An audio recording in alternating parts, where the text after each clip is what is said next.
So magandang araw katropa. Welcome back to my channel. Yung nasa ko ng katropa, yan ay linilautan namin ng para sa glass railing saka doon sa pinakang hallway railing.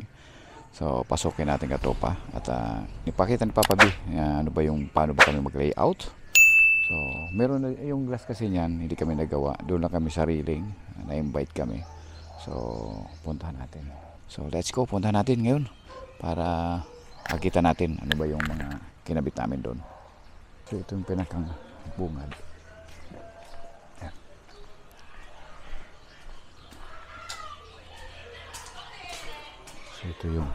So ito yung ginawa namin ng pattern. Nagpa-pattern pa lang kasi kami. Ito yung pinakapintuan. Kanyan doon sa taas. Yan. Ginawa namin ng plywood pattern. So ito kasi for approval pa ng client. Yan. So yan, ito lalagyan din namin ng kanyan. Glass railing din sa parang pinakang balcony, pinakang hallway ng second floor. Pero ito pa lang yung, ito hindi na namin lalagyan ng pattern yan. So ito kasi, ang height kasi ito na 45, dapat paggalawahin pa yan. So ito kasi yung pinakang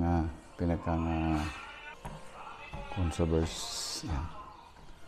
Kasi, itong pinakang area ito may gap. Yan. So pagdating dito kasi pantay. So, pag umangat ka rito, dito 45 na to. Itong area to. Yan.